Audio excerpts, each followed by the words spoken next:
সনাতনী সংস্কৃতি বরাবরই বিশ্ববাসীকে নিজেদের দিকে আকৃষ্ট করে। সেই সনাতনী সংস্কৃতির অন্যতম উৎসব কুম্ভ মেলা। এই মেলা প্রতি 6 বছর ও 12 বছর অন্তর পালিত হয়। এই বছর 2025 সালে তেমন অনুষ্ঠিত হতে চলেছে কুম্ভ মেলা, যা কিনা 12 বছরের সাথে 144 বছর পর মহাজাগতিক যোগের ফলে অনুষ্ঠিত হওয়া মহাকুম্ভ মেলা। আর আজকের গল্প সেই মহাকুম্ভ মেলাকে নিয়ে।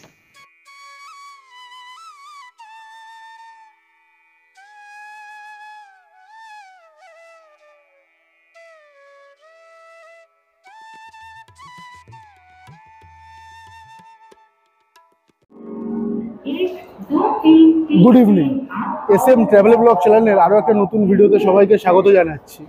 আজকে 2 জানুয়ারি 2025, সবাইকে শুভ নববর্ষ।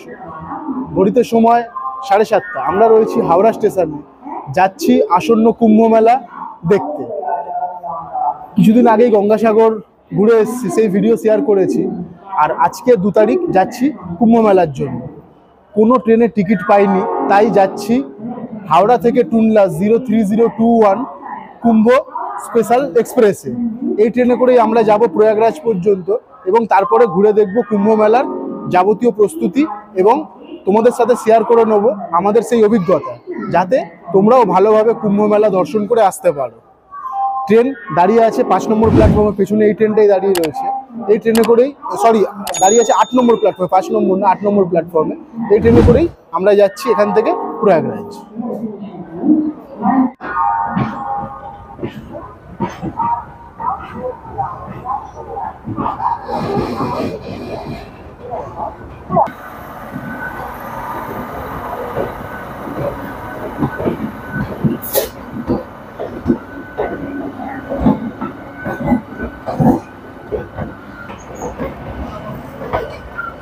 ট্রেন ছেড়ে দিল হাওড়া স্টেশন, আর এর পরের স্টপেজ হচ্ছে বর্ধমান।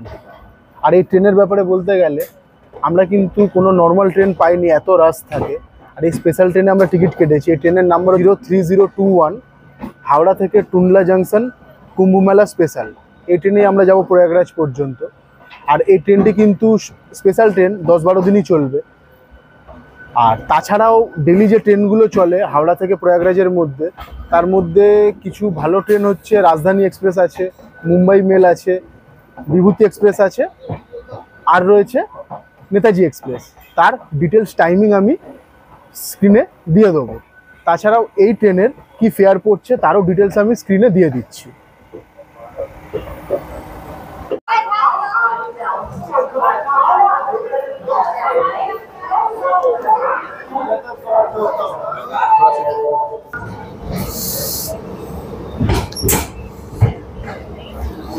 ট্রেন পেরিয়ে গেল বর্ধমান। এখানে ট্রেনের 2 মিনিটের স্টপেজ ছিল।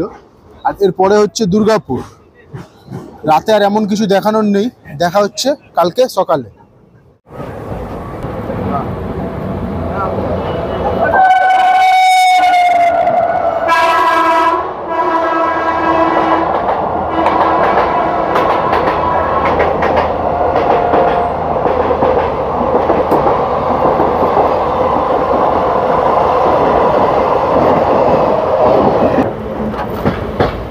বন্ধুরা, আমরা পার করলাম চুনার স্টেশন।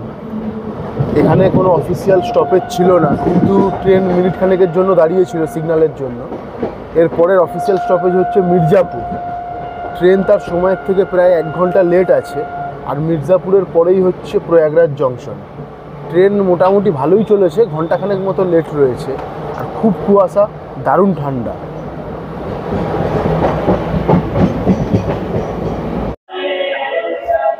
ট্রেন এসে পৌঁছেছে মির্জাপুরে। আর ট্রেন সময়ের থেকে প্রায় 1.5 ঘন্টা লেটে চলছে। এর পরের স্টেশন হচ্ছে প্রয়াগরাজ জংশন। প্রয়াগরাজ জংশনে নেমে বাকি কথা হচ্ছে। আর এই হচ্ছে মির্জাপুর স্টেশন।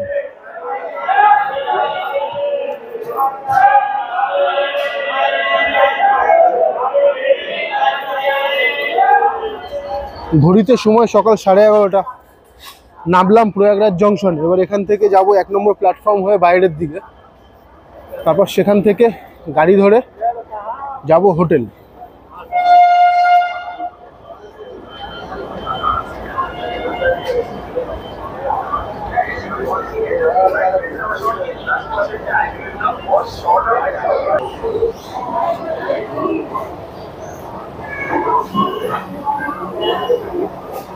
1 নম্বর প্ল্যাটফর্ম থেকে বেরাবো, বেরিয়ে প্রথমেই যাব হোটেল বুক করা আছে সেখানে, তারপর সেখান থেকে যাব সঙ্গম ঘুরে দেখার জন্য।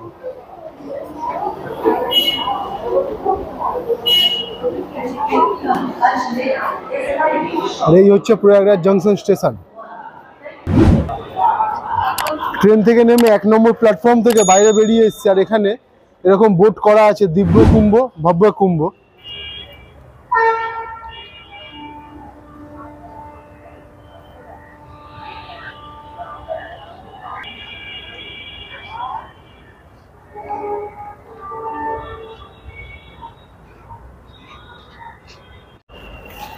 কুম্ভ মেলা 13ই জানুয়ারি থেকে শুরু করে 26শে ফেব্রুয়ারি পর্যন্ত এই প্রয়াগরাজ সঙ্গমে অনুষ্ঠিত হবে। গভর্নমেন্টের হিসাব অনুযায়ী প্রায় 40 কোটি পুণ্যার্থী এই সময় এই মেলায় পুণ্যস্নান করতে আসবে। এই মেলায় 6টা শাহী স্নানের তিথি পড়েছে, সেই তিথিগুলো হচ্ছে এইগুলো দেখিয়ে দিচ্ছি। যেমনি পৌষ পূর্ণিমা আছে 13 তারিখ, মকর সংক্রান্তি 14 তারিখ, মৌনী অমাবস্যা হচ্ছে 29 তারিখ, বসন্ত পঞ্চমী 3 তারিখ 3 ফেব্রুয়ারি, মাঘী পূর্ণিমা হচ্ছে 12ই ফেব্রুয়ারি, আর মহাশিবরাত্রি হচ্ছে 26 ফেব্রুয়ারি। এই 6টা ডেটে কিন্তু অন্যান্য দিনের তুলনায় অধিক ভিড় হবে।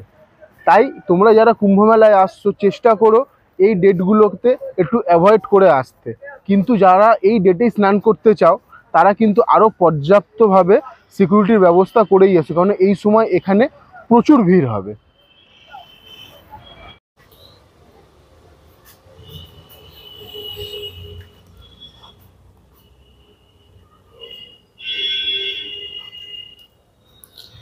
এই হচ্ছে আজকে আমাদের রুম। এই রুমটা আমি বুকিং করেছিলাম এয়ারবিএনবি থেকে, এর লিঙ্ক আমি ডিসক্রিপশান বক্সে দিয়ে দেবো, তোমরা তোমাদের পছন্দ মতো বুকিং করে নিতে পারো। আর এটি প্রয়াগরাজ জাংশন থেকে আমরা টোটো করে আমাদের মিনিট 10 সময় লাগলো এখানে আসতে, মানে সামনেই। আর রুম ভাড়াও বেশ আমার রিজনেবল বলে মনে হয়েছে, আমার 1002 টাকা পড়েছে। অন্যান্য অনলাইন সাইটে রুম ভাড়া অত্যাধিক চাইছিল, 4,500-5,000 টাকা পর্যন্ত রুম ভাড়া চাইছিল। সেই তুলনায় আমরা এই রুমটা সস্তা পেয়েছি বলে আমরা এই রুমটা বুকিং করেছি। আর এখন একটু ফ্রেশ হয়ে তারপর যাব সঙ্গমের দিকে।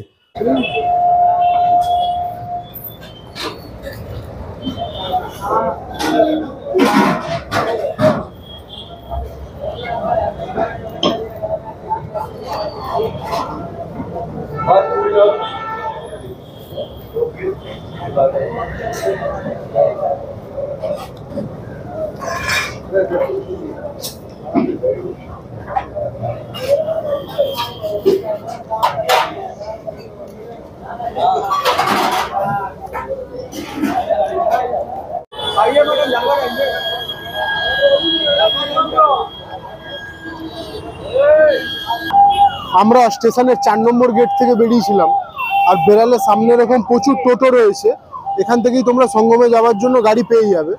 আর ঠিক উল্টো ফুটে রয়েছে প্রচুর খাবারের দোকান, সেখান থেকেই আমরা ব্রেকফাস্ট করে নিয়েছি। এখন যাব সঙ্গমের দিকে।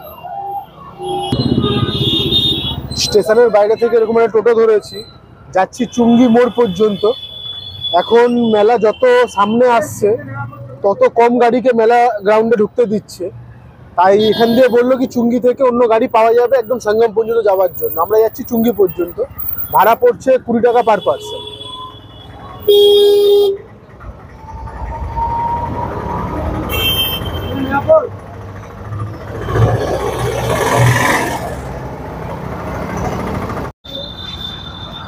স্টেশন থেকে টোটো ধরে আমরা আসলাম চুঙ্গিতে। এবার এখান থেকে টোটো নিয়ে যেতে হবে সঙ্গম পর্যন্ত। আর এই হচ্ছে চুঙ্গি মোড়, এই ফ্লাইওভারটা তোমরা দেখে রাখো, এখান থেকে সঙ্গমের জন্য কিন্তু আলাদা টোটো যাচ্ছে।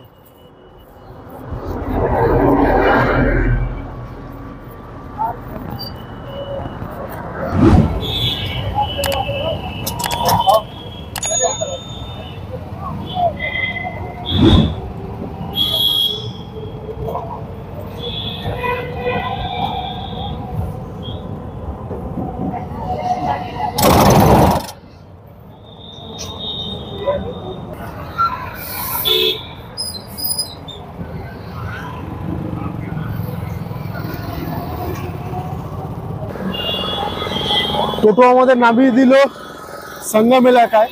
আর এখান থেকে সামনে বোর্ড দেওয়া আছে আখাড়া 5.5 কিলোমিটার, সঙ্গম 0.3 কিলোমিটার, বড় হনুমান মন্দির ওইদিকে, আর কিলাঘাট। এবার এখান থেকে একে একে করে আমরা বিভিন্ন জায়গা ঘুরে দেখব।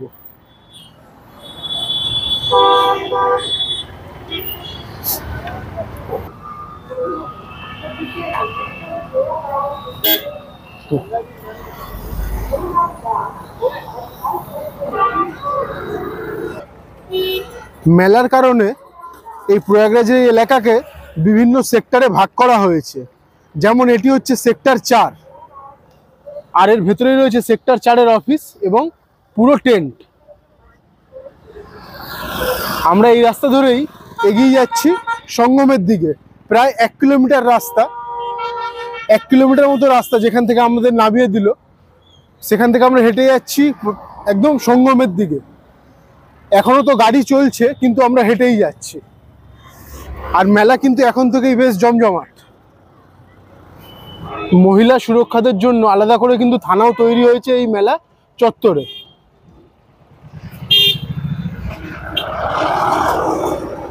সাথে রয়েছে ফায়ার ব্রিগেডেরও ব্যবস্থা। আর গঙ্গার ঘাটে এরকম কিন্তু সব প্লাস্টিকের জিনিস বিক্রি হচ্ছে, যাতে করে গঙ্গা জল নিয়েও যাওয়া যায়। আর নিচে পুরো এরকম খড় বিছিয়ে দেওয়া হয়েছে যাতে ধুলোবালির সমস্যা না হয়।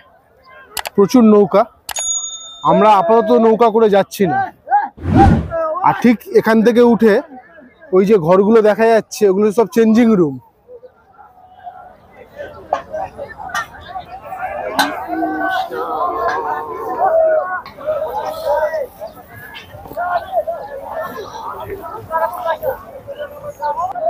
প্রচুর পুণ্যার্থী কিন্তু এখানেও স্নান করছে, কিন্তু আমরা চেষ্টা করছি সঙ্গমের দিকে হেঁটে যাওয়ার। অগভীর জল, আর ঘিরে রাখা রয়েছে নৌকায় ওঠার জন্য অমনি অস্থায়ী প্লাস্টিকের ব্রিজ করা। আর এরা কিন্তু সদা তৎপর মেলা প্রাঙ্গণকে পরিষ্কার পরিচ্ছন্ন রাখার জন্য। সব থেকে বেশি অবদান হয়তো এদেরই কাজের রয়েছে। যত গঙ্গায় ময়লা ফেলা হচ্ছে, ফুল ফেলা হচ্ছে, এনারা কিন্তু প্রম্পটলি সবকিছু পরিষ্কার করে দিচ্ছে।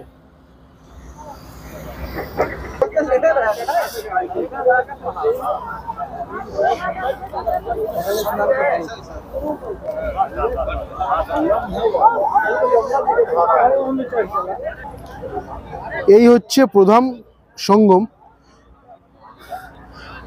ওই সামনে থেকে বোট ভাড়া পাওয়া যাচ্ছিল, বোটগুলো এখানে এনে স্নান করিয়ে আবার ফেরত নিয়ে যাচ্ছিল। আমরা ওইদিকে রাস্তা ধরে সোজা হেঁটে আসলাম। হেঁটে এসে এই হচ্ছে সঙ্গম এলাকা, এখানেই আমরা স্নান করে নেব। প্রচুর শ্রদ্ধালু কিন্তু এখানেই এইভাবে স্নান করছে। আর বেশ ভালোভাবে ঘিরে দেওয়া হয়েছে। ওদিকে একটি ঘেরা রয়েছে, প্লাস এইদিকে এইভাবেও বাঁধের মতো করে ঘিরে দেওয়া হয়েছে।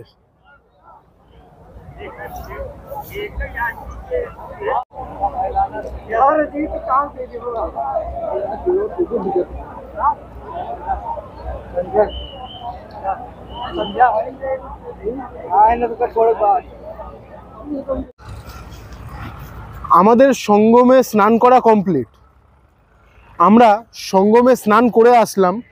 আর সঙ্গমে স্নান করা ছাড়াও এখান থেকে যে নৌকাগুলো রয়েছে, এরা পার হেড কেউ 100 টাকা, কেউ 150 টাকা, কেউ 60 টাকা এইভাবে দাম বলছে যে সঙ্গমে স্নান করিয়ে নিয়ে আসবে। আমি বলবো তোমরা এই নৌকার চক্করে না পড়ে নিজেরা একটু হেঁটে চলে আসতে পারো। যেখানে আমরা স্নান করলাম সেটাই কিন্তু হচ্ছে সঙ্গম, সেখানে তোমরা নিজেরাই স্নান করতে পারো। আর সঙ্গম থেকে স্নান করে ওঠার পরে এরকম ঘর তোমরা এখানে প্রচুর দেখতে পাবে। এগুলো হচ্ছে সব চেঞ্জিং রুম। আর এলাকাটা একবার দেখো, কি বিরাট এলাকা। আর দূরে ওখানে দেখা যাচ্ছে ওইগুলো হচ্ছে টয়লেট। প্রচুর ব্যবস্থা করা রয়েছে, কোনো রকম অসুবিধা হওয়ার কথা নেই। প্রচুর পুলিশ ফোর্স রয়েছে, অনবরত পুলিশ ফোর্স ঘুরে বেড়াচ্ছে। সিকিউরিটির কোনো ইস্যু হবে বলে মনে হয় না। লাইট লাগানো হয়েছে নতুন মেলা প্রাঙ্গণকে। একটা হিসাব মতো এই বছর কুম্ভে প্রায় 40 কোটি ভক্ত সমাগম হওয়ার সম্ভাবনা রয়েছে। কুম্ভ মেলা মূলত 3 ধরনের হয়। একটি হচ্ছে 6 বছর অন্তর অর্ধকুম্ভ, একটি 12 বছর অন্তর পূর্ণকুম্ভ, আর এই বছর যে মেলা হচ্ছে এটি হচ্ছে মহাকুম্ভ। মহাকুম্ভ মেলা হয় প্রতি 144 বছর পর পর। প্রতি 144 বছর পর পর মহাজাগতিক যোগের ফলে যে মেলা হয় সেটি হচ্ছে মহাকুম্ভ। আর 2025-এর এই কুম্ভ মেলাটিও কিন্তু মহাকুম্ভ মেলা। আমার গঙ্গাসাগরের ভিডিও অলরেডি করা আছে, তোমরা সেই ভিডিও দেখতে পারো। আর যারা কুম্ভতে আসতে চাও তারা এই ভিডিও দেখে এসো, আশা করি তোমাদের সব রকম কোয়ারি এতে মিটে যাবে।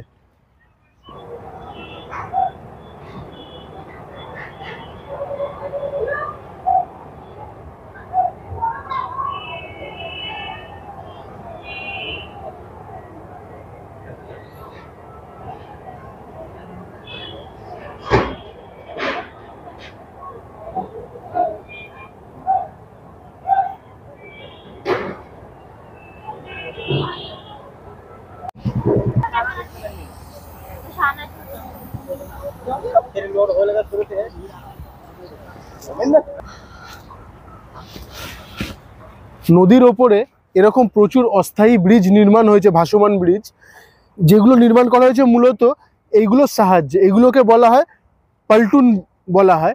এরকম প্রচুর পাল্টুন ব্রিজ নির্মাণ করা হয়েছে। এইগুলোর ভার বহন ক্ষমতা অত্যাধিক, সেই কারণে এই জিনিসগুলোকে ব্যবহার করে এই ভাসমান ব্রিজ নির্মাণ করা হয়েছে আসন্ন কুম্ভ মেলার জন্য। কারণ প্রচুর সমাগম হয়, গাড়ি ঘোড়াও যায়, প্রচুর কাজ চলছে, তাই এত ভালো কোয়ালিটির এত ভালো রকমভাবে ব্রিজগুলো তৈরি করা হয়েছে। পুরো লাইন দিয়ে দেখতে পাচ্ছ, লাইন দিয়ে কিন্তু এরকম প্রচুর ব্রিজ রয়েছে, একটা ব্রিজ না, প্রায় 15টা 20টা মতো ব্রিজ কিন্তু এইভাবেই তৈরি করা হয়েছে, যা কুম্ভ মেলার এই পারের সাথে এই পার্কে কানেক্ট করছে। আর নদীর গতিপথও কোনো রকমভাবে বাধিত হচ্ছে না, নদীর জল কিন্তু তার নিজস্ব গতিতে ঠিক বয়ে যাচ্ছে।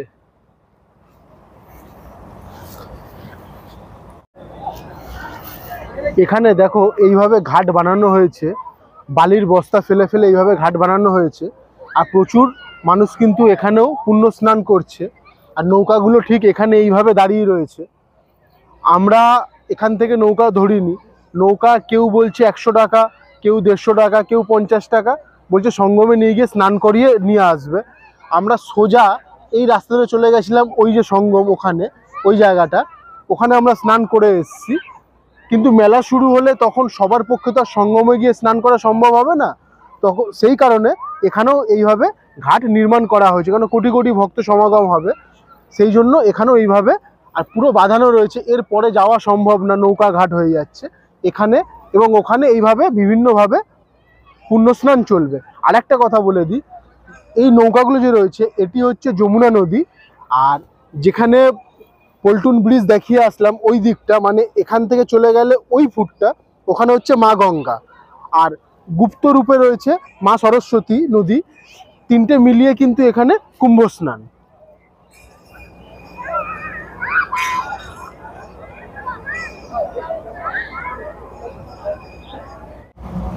এখানে দর্শনীয় স্থানের মধ্যে যেগুলি রয়েছে সেগুলো হচ্ছে অক্ষয় বট আছে, আকবর কেলা আছে, তারপর শঙ্করী আলোপি দেবী মন্দির আছে, বড় হনুমান মন্দির আছে। সেই সমস্ত এখন আমরা এক এক করে ঘুরে দেখে নেব।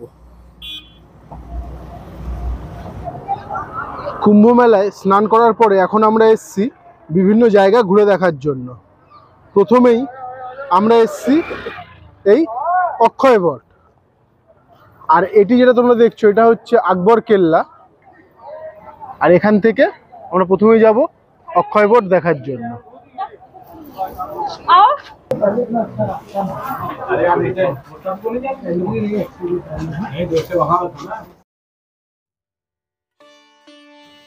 ভারতীয় পুরাণে 5টি বটবৃক্ষের উল্লেখ পাওয়া যায়। সেগুলি উজ্জয়নে সিদ্ধবট, বৃন্দাবনের বংশীবট, শুকর ক্ষেত্রে গ্রোধবট, নাসিকের পঞ্চবট এবং সর্বোপরি এই অক্ষয় বট। বিশ্বাস করা হয় অতি প্রাচীন এই অক্ষয় বট প্রায় 5100 বছরের পুরনো। রামায়ণকালে শ্রীরাম, সীতা ও লক্ষ্মণ প্রয়াগরাজে এই স্থানে ভরদ্বাজ মুনির আশ্রমে এই গাছের তলায় 3 রাত অতিবাহিত করেছিলেন এবং পরবর্তীতে মহাভারতকালে ঋষি সুখদেব অর্জুনের পৌত্র পরীক্ষিতকে ও অন্যান্য ঋষিকে এই অক্ষয় বটের নিচে বসে শ্রীমদ্ ভগবত পুরাণ কথা শুনিয়েছিলেন। তাছাড়া জৈন সম্প্রদায়ের বিশ্বাস অনুসারে তাদের প্রথম তীর্থঙ্কর ঋষভদেব এই স্থানে বসেই তপস্যা করেছিলেন। অতীতে এই বটবৃক্ষের কাছে কামকূপ নামে একটি পুকুর ছিল। বিশ্বাস করা হতো সেই জলে স্নান করলে মোক্ষ লাভ হতো। এই পুকুরের উল্লেখ চীনা পরিব্রাজক হিউয়েন সাংয়ের ভারত সম্বন্ধিত বইতে পাওয়া যায়।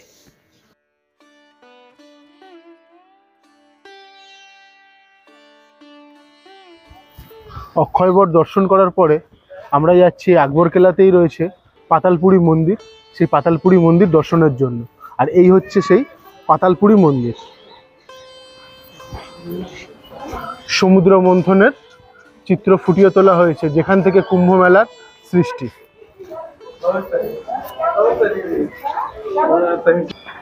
আর এই মন্দিরে ওঠার রাস্তায় দারুণভাবে নারায়ণের দশাবতারে চিত্রিত করা রয়েছে।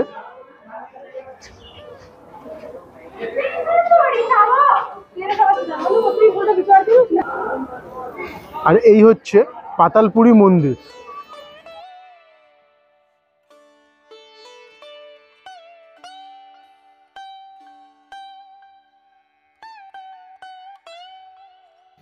অক্ষয়বট মন্দিরটি রয়েছে আকবর কেল্লার ভেতরে, আর এই আকবর কেল্লার ভেতরেই রয়েছে প্রাচীন পাতালপুরী মন্দির।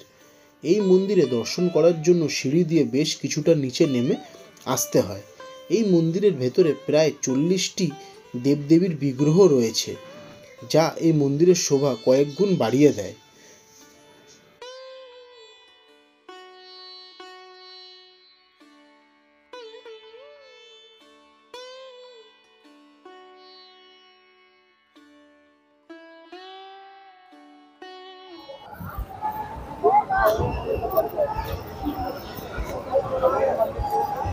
অক্ষয়বট ও পাতালপুরী দর্শন করে এখন আমরা এসেছি বারে হনুমান মন্দির দর্শন করতে। আর এরকম লাইন পড়েছে, আমরা এগিয়ে যাচ্ছি বারে হনুমান মন্দির দর্শন করতে।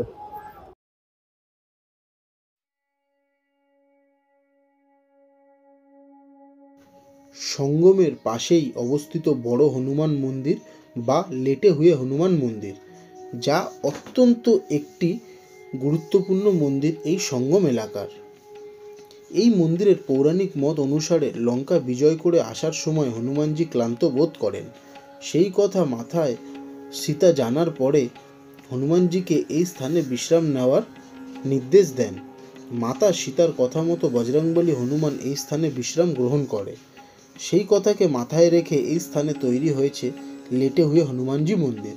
এখানে হনুমানজির মূর্তি দক্ষিণামুখী, বজরংবলীর ডান হাতে রাম লক্ষ্মণ, বাঁ হাতে গদা এবং বাঁ পায়ের নিচে কামদা দেবী ও ডান পায়ের নিচে অহিরাবণ রয়েছে।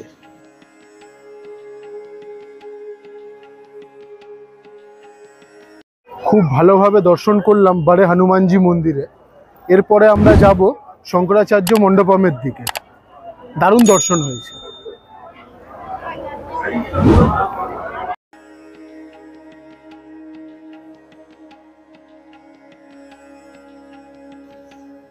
সঙ্গম এলাকার অন্যতম দর্শনীয় স্থান এই শঙ্করাচার্য বিমান মণ্ডপম মন্দির। কাঞ্চি কামাকোটি পীঠের উদ্যোগে নির্মিত আদি শঙ্কর বিমান মণ্ডপম দ্রাবিড় শৈলীতে নির্মিত একটি 130 ফুট উঁচু মন্দির।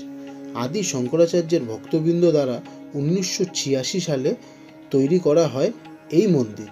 এই মন্দিরে তিরুপতি বালাজি মন্দিরের আদলে বিষ্ণু মূর্তি স্থাপিত রয়েছে। তাছাড়াও রয়েছে একটি বিরাট শিবলিঙ্গ। এই মন্দিরের প্রধান উৎসবগুলি হল শিবরাত্রি, শ্রাবণ সোমবার, কার্তিক পূর্ণিমা ইত্যাদি।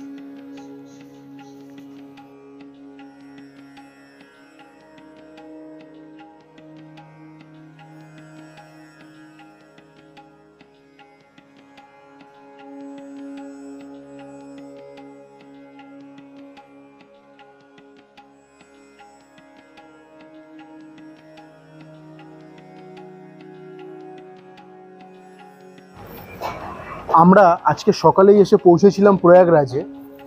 এখানে একটা রুম নিয়েছিলাম অনলাইন এয়ারবিএনবি থ্রু, সেটা তোমাদের দেখিয়েছি। আর তারপর সকালে এসে একটু ফ্রেশ হয়ে বেরিয়ে গেছিলাম কুম্ভ মেলায়। সারাদিন কুম্ভ মেলা ঘুরে দেখলাম, পুণ্য স্নান করলাম, বিভিন্ন মন্দির ঘুরে দেখলাম। আমরা ভেবেছিলাম হয়তো এখানে থাকার দরকার হতে পারে, কিন্তু এখানে থাকার সেরকম কোনো দরকার নেই। তোমরা একদিনে এসেও কুম্ভ মেলায় ঘুরে যেতে পারো। আমাদের প্রোগ্রাম ছিল কালকে রাত্রিরে আমরা এখান থেকে ট্রেন ধরবো, কিন্তু যেহেতু আমাদের পুরো ঘোরা কমপ্লিট হয়ে গেছে, তাই আজকে রাত্রিটা আমরা এখানে স্টে করে কালকে সকালবেলায় চলে যাব বেনারস। বেনারসে কাশী বিশ্বনাথ দর্শন করে কালকে আমরা যেই ট্রেনটা এখান থেকে হাওড়া যাচ্ছে সেটা স্টপেজ হচ্ছে দীনদয়াল উপাধ্যায়তে, সেই ট্রেনটাকেই আমরা দীনদয়াল উপাধ্যায় থেকে ধরবো। সেম যে ট্রেনে এসছি হাওড়া টুনলা কুম্ভ স্পেশালে, সেই টুনলা থেকে হাওড়া কুম্ভ স্পেশালেই আমরা আবার হাওড়া ফিরে যাব। তার আগে কালকে একবার বিশ্বনাথ দর্শন করব। আর আজকের এই ভিডিও এখানেই শেষ করছি। ভিডিও যদি ভালো লাগে অবশ্যই লাইক, শেয়ার, কমেন্ট আর সাবস্ক্রাইব করে পাশে থেকো। তাছাড়া যদি তোমাদের কোনো কোয়ারি থাকে নিশ্চয়ই কমেন্ট সেকশনে জানিও, যথাসম্ভব চেষ্টা করব রিপ্লাই দেওয়ার। আসন্ন কুম্ভ মেলা এসে ঘুরে যাও, দারুণ আয়োজন দেখতেই পাচ্ছ। আর বাকিটা নিজেরা না আসলে তো বোঝা যায় না।